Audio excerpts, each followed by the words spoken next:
like the flare-up in Leicester, whereas I promise we're putting on the brakes, and I thank the people of Leicester for their forbearance. And yet we cannot continue simply to be prisoners of this crisis. We're preparing now, slowly, cautiously, to come out of hibernation, and I believe it's absolutely vital for us to set out the way ahead so that everyone can think and plan for the future, short, medium, and long term. Because if the COVID crisis has taught us one thing, it's that this country needs to be ready for what may be coming, and we need to be able to move with levels of energy and speed that we have not needed for generations. And I know that there are plenty of things that people will say, and we got wrong, and we owe that discussion and that honesty to the tens of thousands who have died before their time, to the families who have lost loved ones. And of course there must be time to learn the lessons, and we will. But I also know that some things went right, and emphatically right. And I think of the speed and efficiency with which we put up the Nightingales, 10 days for a hospital. I think of the drive and inventiveness of the British companies who rose to the ventilator challenge with 3 brand new production lines called into being within the space of 8 weeks, with a new model of ventilator developed in March and granted regulatory approval in weeks, and 9,500 of them now made. I pay tribute to the pace at which Oxford University managed to perform the trials for dexamethasone, the world's first demonstrably life-saving treatment for the disease. I'm in awe of the problem-crunching fury with which HMRC and the Treasury created the furlough scheme and all the other means of support. World-leading standards of protection for jobs and incomes set up in a matter of days. There were brilliant and determined individuals who more than rose to the challenge of this crisis. There were thousands and thousands who put their hearts and souls into it. And yet our debt is not just to them, it's not just even to the devotion and the love of the NHS and the care workers who saved so many lives, including my own. There was one big reason, in the end, that we were able to avert a far worse disaster, and that was because the whole of society came together to make a sacrifice on behalf of those who might be particularly vulnerable, particularly the elderly. We all knew when we went into lockdown that there would be huge economic costs, and we could see what would happen, and yet we did it. The United Kingdom, in a display of solidarity not seen since the Second World War. And so today, we must combine that energy and drive with that concentrated burst of collective willpower that protected the NHS and controlled the virus and saved literally hundreds of thousands of lives. And we must work fast, because we've already seen the vertiginous drop in GDP, and we know that people are worried now about their jobs and their businesses, and we're waiting as if between the flash of lightning and the thunderclap, with our hearts in our mouths, for the full economic reverberations to appear. And so we must use this moment now, this interval, to plan our response and to fix, of course, the problems that were most brutally illuminated in that COVID lightning flash. The problems in our social care system, the parts of government that seemed to respond so sluggishly, so that sometimes it seemed like that recurring bad dream when you're telling your feet to run and your feet won't move. And yet we must also go further and realize that if we are to recover fully, if we're to deal with the coming economic aftershock, then this COVID crisis is also the moment to address the problems in our country that we have failed to tackle for decades, because it's one of the most extraordinary features of the UK, in so many ways the greatest place on earth, that we tolerate such yawning gaps between the best and the rest. We have some of the best and most productive companies in the world, and yet we are not as nationally productive as many of our global competitors. We have the world's most brilliant medical minds, the world's best pharmaceutical companies. Our doctors, our treatments are the best in the world. And yet we have so many millions who have to wait for too long to see their GP, even before the new waiting lists produced by the crisis. We have umpteen fantastic, globally outstanding universities. And yet too many degree courses are not now delivering value, and for a century we've failed to invest enough in further education and give young people the practical training and further education they need. We have a capital city. London was, is, will be, in so many ways, the capital of the world. Great respect to Andy. Theatre, finance, tech, restaurants, you name it. London leads the world. And yet too many parts of our amazing country have felt left behind, neglected, unloved, as though someone had taken a strategic decision that their fate did not matter as much as the metropolis. So I want you to know that this government not only has a vision to change this country for the better, we have a mission to unite and to level up. And it's the mission on which we were elected last year, and we have a plan. And in advancing that plan now, I just serve notice that we will not be responding to this crisis with what people call austerity. We're not going to cheese-pear our way out of trouble, because the world has moved on since 2008. And we not only face a new and in some ways a far bigger challenge, and I can tell everybody, businesses, that next week the Chancellor, Rishi Sunak, will be setting out our immediate plan to support the economy through the first phase of the recovery. But this moment also gives us a much greater chance to be radical and to do things differently, to build back better and to build back bolder. And so we will be doubling down on our strategy. We will double down on levelling up, if you can make sense of that. And when I say level up, I don't mean attacking our great companies, or I don't mean impeding the success of London, far from it, or launching some punitive raid on the wealth creators. I don't believe in tearing people down any more than I believe in tearing down statues that are part of our heritage, let alone a statue of our greatest wartime leader. I believe in building people up, giving everyone growing up in this country the opportunity they need. Whoever you are, whatever your ethnicity, whatever your background, and there are certain things that are indispensable for that opportunity. Hospital you're born in, schools you go to, the safety of the streets where you grow up. And this government has not forgotten that we were elected to build 40 new hospitals. And we will. Matt Hancock is setting out the list in the next few days, and that is just the beginning. We will continue and step up the biggest ever programme of funding the NHS.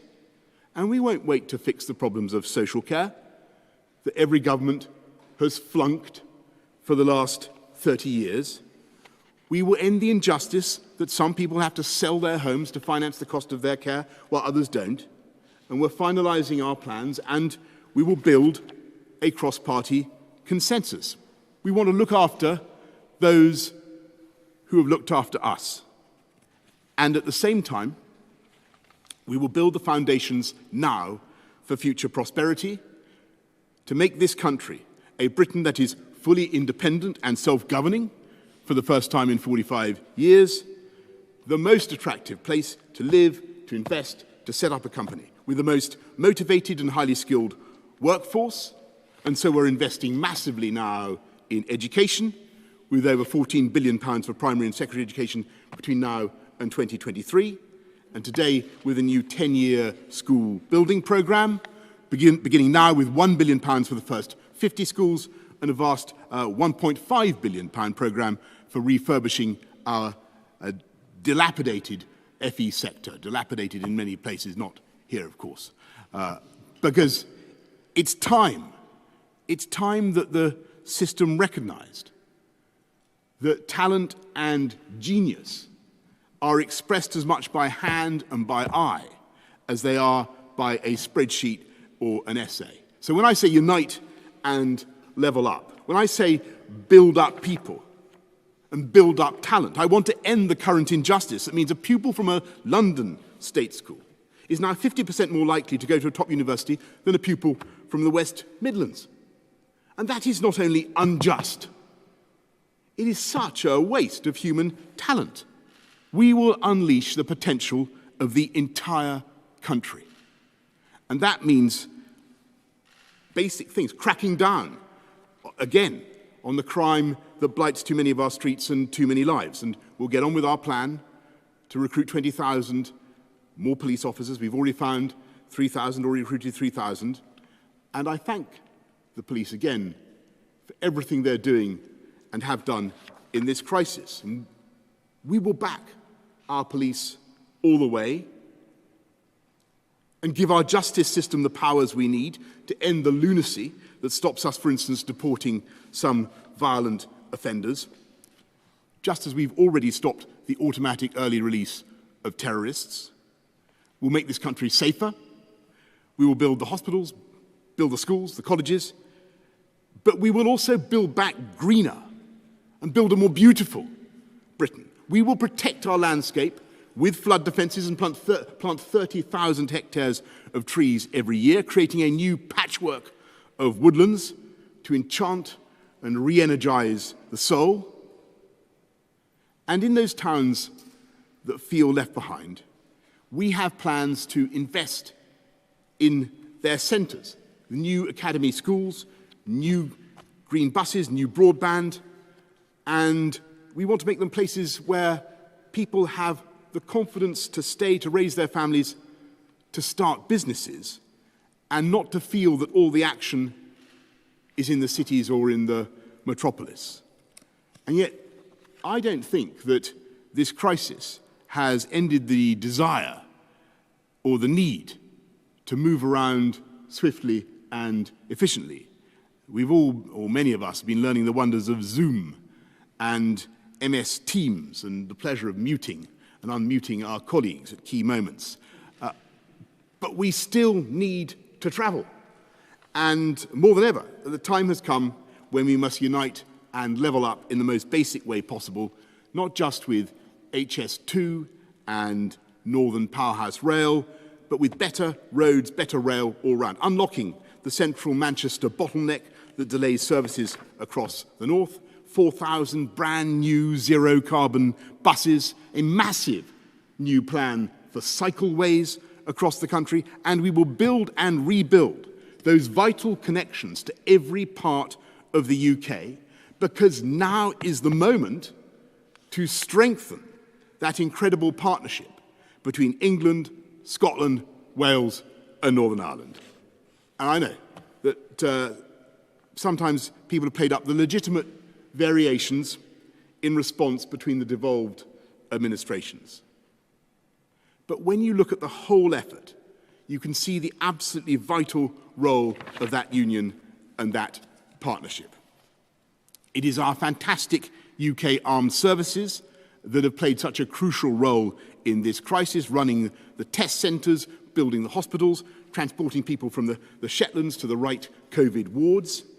It was the might of the United Kingdom Treasury that set up that furlough scheme in all corners of the country, sent massive and immediate extra funding to all four parts of the UK. So I think the union has more than showed its worth. And a prosperous and united kingdom must also be a connected kingdom. And that's why we're now accelerating projects from the southwest to the northeast, from Wales to Scotland to Northern Ireland. And to drive economic growth in all parts of the country, I can say that we will carry out a study of all future road, rail, air and cross-sea links between all our 4 parts of the UK.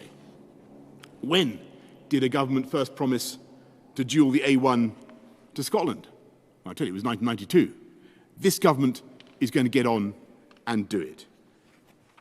And it is this infrastructure revolution that will allow us also to end that other chronic failure of the British state, decade after decade in which we have failed to build enough homes.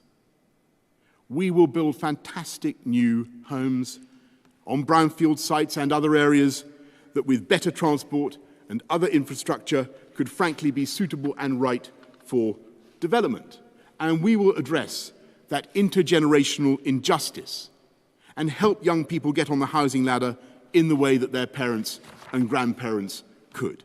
And it's to galvanize this whole process that this government will shortly bring forward the most radical reforms of our planning system since the end of the Second World War. Yes, we will insist on beautiful low-carbon homes like this one. But COVID has taught us the cost of delay. Why do larger procurement projects take 80% longer in the UK than in Germany? Why are UK capital costs typically between 10 and 30% higher than other European projects? Why is HS2, transformational though it will be, going to cost us the equivalent of the GDP of Sri Lanka? Why are we so slow at building homes by comparison with other European countries? In 2018, we built 2.25 homes per 1,000 people. Germany managed 3.6, Netherlands 3.8, France 6.8. I'll tell you why. Because time is money. And the newt counting delays in our system are a massive drag on the productivity and the prosperity of this country. So we will build better and build greener, but we will also build faster. And that's why the Chancellor and I have set up Project Speed to scythe through red tape and get things done. And with every home we make, every mile of full fibre broadband that we lay, every flood-defending culvert that we dig, with every railway station, hospital or school that we build, we will of course be tackling the next wave of this crisis by helping to create thousands of high-paid, high-skilled jobs. Because we know in our hearts that the furloughing cannot go on forever. And as the economy recovers, we also know that jobs that many people had in January are also not coming back, or at least not in that form. And we know that that's the biggest and most immediate economic challenge that we face. And so we will also offer an opportunity guarantee so that every young person has the chance of an apprenticeship or an in-work placement so that they maintain the skills and confidence they need to find the job that is right for them. I'm conscious, as I say all this, that it sounds like a prodigious amount of government intervention. It sounds like a New Deal. And all I can say is, if that is so, then that is how it's meant to sound and how it's meant to be. Because that is what the times demand.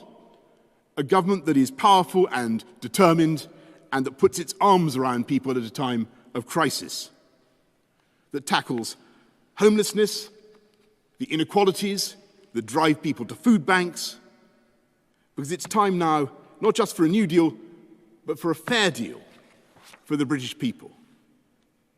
And we can do all this now, partly because of the prudent management of the economy in the last 10 years, but also because we're planning to invest now when the cost of borrowing allows it and when the returns are greatest, because that is the way, both now and in the medium term, to drive the growth, to fuel the animal spirits and the long-term business investment on which our future prosperity depends. My friends, I am not a communist. I believe it is also the job of government to create the conditions for free market enterprise. And yes, of course, we clap for our NHS. But under this government, we also applaud those who make our NHS possible. Our innovators, our wealth creators, our capitalists, our financiers. Because in the end, it's their willingness to take risks with their own money that will be crucial for our future success. This is Dudley, the birthplace of Abraham Darby, who massively accelerated the Industrial Revolution by using coke instead of charcoal to produce pig iron. It may not sound like it, but actually coke was the green option. Still is, probably, compared to charcoal. And today, Dudley remains at the cutting edge of green technology that is increasingly driving the whole of the UK economy. It was here, in Dudley, in 2011, that a company called Westfield produced the world's first commercially viable electric racing car. And the whole of the West Midlands is now a global centre of battery technology. And you're going further, as I've seen with the Institute of Technology that you're setting up just down the road. Batteries for EVs, and that's the vision of Mayor Andy Street. And we will back that vision. This government will back that vision. This is a government that backs Britain and believes in British innovation. And this summer, we will be creating a new science funding agency to back high-risk, high-reward projects. Because in the next 100 years, the most successful societies will be the most innovative societies. And we in this country have the knack for innovation. We lead the world in quantum computing, in life sciences, in genomics, in artificial intelligence, space satellites, net zero planes, and the long-term solutions to global warming, wind, solar, hydrogen technology, carbon capture and storage, nuclear. And as part of our mission to reach net zero CO2 emissions by 2050, we should set ourselves the goal now of producing the world's first zero-emission long-haul passenger plane. Jet Zero. Let's do it. And though we're no longer a military superpower, we can be a science superpower. But we must end the chasm between invention and application. That means a brilliant British discovery disappears to California and becomes a billion-dollar American company or a Chinese company. And we need now a dynamic commercial spirit to make the most of UK breakthroughs so that British ideas produce new British industries and British jobs. And yet, of course, to achieve all that from where we are now, we must first get on with the hard and painstaking work of reopening our economy. And I feel the urgency and impatience of all those sectors that are still being held back, the theatres, the arts, the salons, the gyms, cricket clubs, sectors in which we lead the world and yet which suffer because they depend on the very physical proximity and contact that COVID makes so difficult. And I say to all of you, or everybody in those sectors, we will get you going as fast as we possibly can. We want to get back to life as normal for as many as possible, as fast as possible. But as we approach July the 4th, I must say that the dangers, as we can see in Leicester, the dangers have not gone away. The virus is out there, still circling like a shark in the water, and it will take all our collective discipline and resolve to keep that virus at bay. And if we can, and get on to the next phase of the recovery, then we can get on all the faster to deliver our plan. Because this government is not just committed to defeating coronavirus. This government is determined to use this crisis finally to tackle this country's great unresolved challenges of the last 3 decades. To build the homes, to fix the NHS, to solve social care, to tackle the skills crisis, to mend the indefensible gap in opportunity and productivity and connectivity between the regions of the UK, to unite and level up. And to that end, we will build. Build back better, build back greener, build back faster. And to do that at the pace that this moment requires, we need now to distill the very best of the psychic energy of the last few months. Let's take the zap and élan of the armed services who built the Nightingales. Let's take the selflessness and the love of the health and the care workers and the charities, the public spirit and the good humour of the entire population, and let's brew them together with the superhuman energy of Captain Tom, bounding around his garden at the age of 100 and raising millions for charity. Let's take that combination, that spirit, bottle it, swig it, and I believe we will have found, if not quite a magic potion, at least the right formula to get us through these dark times. And I must stress that there will still be some tough times ahead. And to work this whole plan through will take effort and nerve and patience. And no, we won't get everything right. We certainly won't get everything right first time.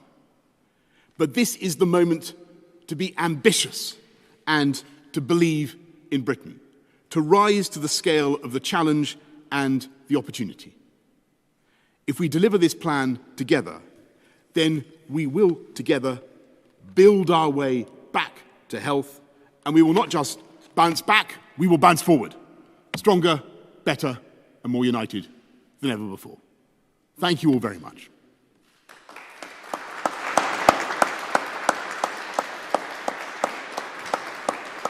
Thank you so much.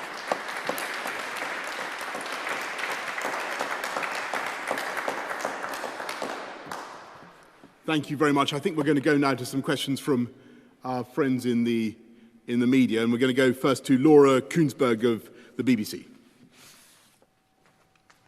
Thank you very much, Prime Minister. Good morning. You've set out a very long list of promises and ambitions, but the economy is falling off a cliff, and what the government's promised today amounts to less than £100 per person in order to try to fix the very many things that you have talked about. How does that remotely match your rhetoric? And can I ask also for the people of Leicester, can you give them any indication of how long the lockdown that's been brought back there might last, and will you commit to updating them as often as you can? Yes, thanks very much, Laura. Well, first of all, you're absolutely right to say that the initial package that we're talking about is £5 billion, but that's not an insignificant sum, but that's part of a massive programme overall. £34 billion on the NHS, £14 billion on education, £100 billion on infrastructure. These sums mount up. Now, there's a reason we can do this now. As I say, we've managed the economy prudently. It's the right time to borrow. But what we're saying is that this is the moment to make that big, long-term stake, that backing of Britain, because that will deliver the long-term productivity gains, the gains that will in the end deliver the tax revenues that, of course, we're going to need down the line. We can balance this over the cycle, but we must make the investment now. That is the right way forward. And on Leicester, let me just say that obviously we will be in constant communication with the authorities in Leicester, but also monitoring it nationally and ensuring that, as and when the data changes and the situation improves, then we will take steps to ease the measures that we've had to enforce. But I think most people across the country do understand and do remember that as we come out of this, I always said there were going to be local flare-ups and that we would deal with them locally. And that's what we're doing in Leicester, and we'll do it elsewhere. It worked in places like Ashford or Weston-super-Mare. In Leicester, it's got out more into the community, and we need to take the steps that we have. Can I just pick you up there on the economy? What you're announcing is largely an acceleration of what was already in your manifesto. So you're trying to say to people today that COVID has changed what you want to do and changed your level of your ambition, but it looks like basically a speeded up version of what you promised back in the autumn. Well, hang on. Let me just focus on that word speeded up, Laura, because that's the thing, and that's right. And it's not just speeded up, it's also intensified and increased. Because, as I said to everybody earlier on, we all know what costs money in this country. It's the delay.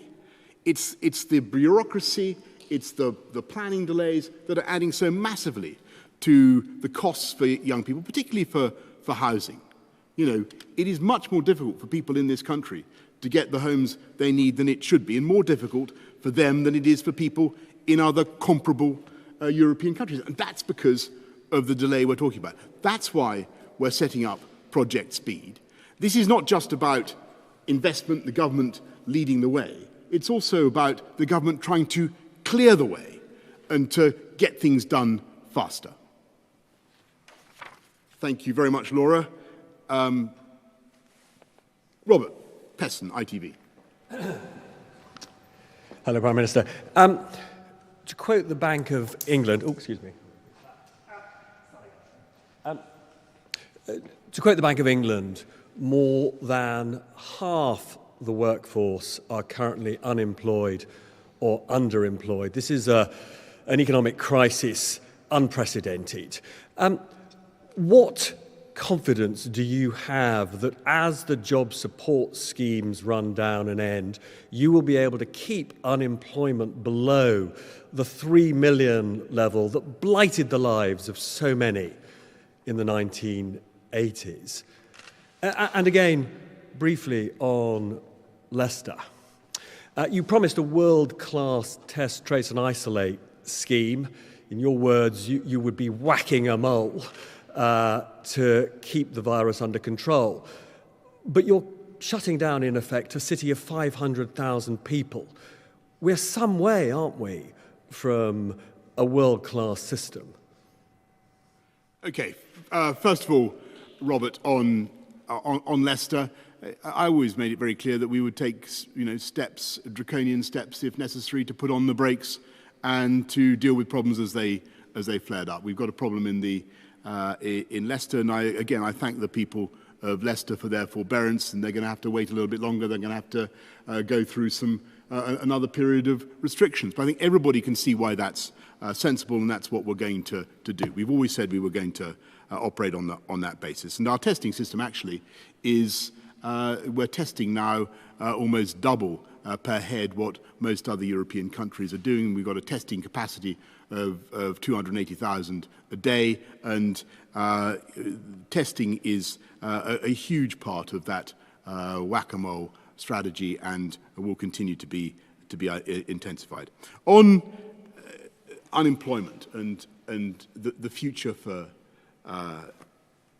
jobs now in this country.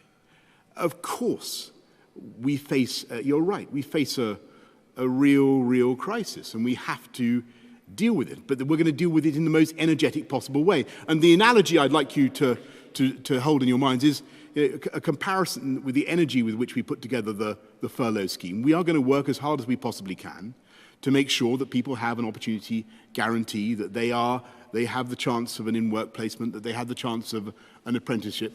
But, Robert, I'm not going to pretend that this is going to be without real difficulty and real bumps. I'm not going to put a number on it because I can't at this stage. What we can do is put in the investment now, get the plans going, get the projects underway, get the diggers in, get the hospitals, start the hospitals building, build now.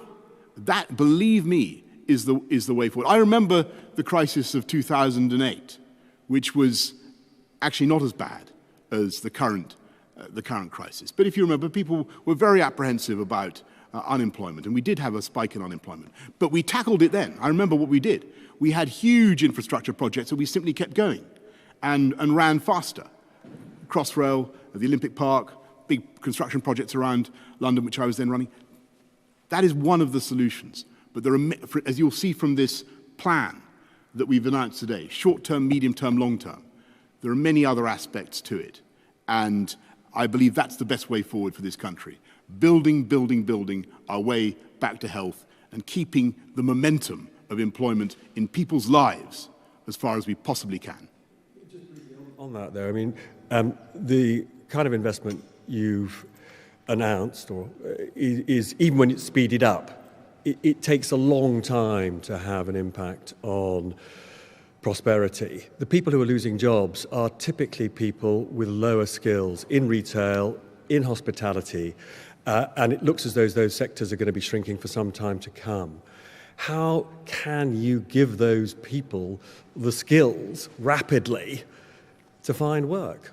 Well, Robert, the best thing to do is not just to give them the opportunity guarantee that we've talked about just now, but also, of course, not to despair of the possibility of the return of their existing businesses to life in as fast a way as possible. And that's why it is also vital that we not only get this economic recovery program going, but that we simultaneously continue to bear down on the disease. And if you want what's my plan, what's my vision for how we're going to cope with COVID, I don't want a world in the next year where we're endlessly forced to stay meters apart from each other. That's not going to work in the long term for the UK economy, for a great dynamic service economy such as the one that we have. It wouldn't even work for a manufacturing economy such as the one that we have. So we've got to get that disease down and return to life as fast, a normal life, as fast as we possibly can.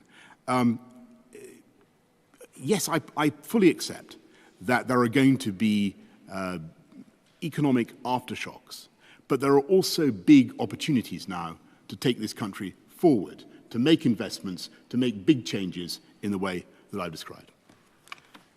Thank you, Robert. Beth Rigby, Sky News.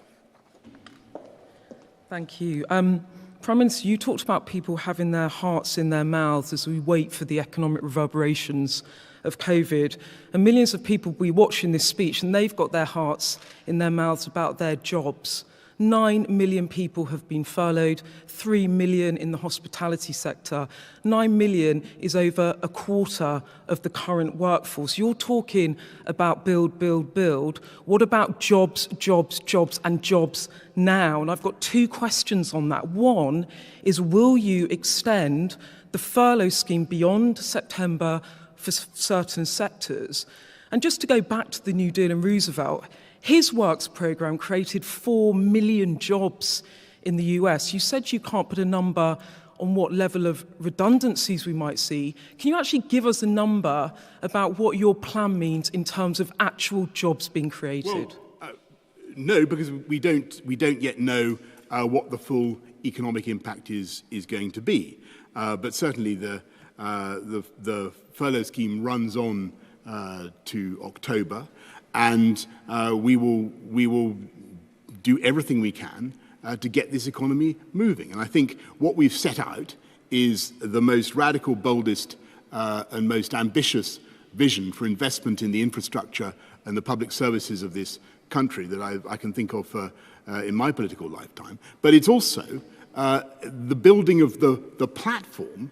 This is the crucial thing. It's the building of the platform, the bedrock for the private sector, with all its ingenuity, to invest and to come up with new jobs and new businesses. And so this is a programme for jobs, jobs, jobs, because it's by building our infrastructure, building our schools, building our hospitals, building back better, bolder and greener, that we will get the jobs that this nation needs. And that's our strategy. But if you can't reopen the economy, and Leicester is a worrying sign, will you protect people's jobs? Or are you saying to those people furloughed, are you saying to those 3 million people working in hospitality, I'm sorry, but you might just lose your jobs? Well, I just return you to what I said to Robert. Our ambition is to try to get back as fast as we possibly can to a world in which the UK's dynamic, unbelievably creative and attractive service economy is able to operate again in a way that creates jobs. And that's what we hope to do. But in the meantime, here's a massive programme to start us up.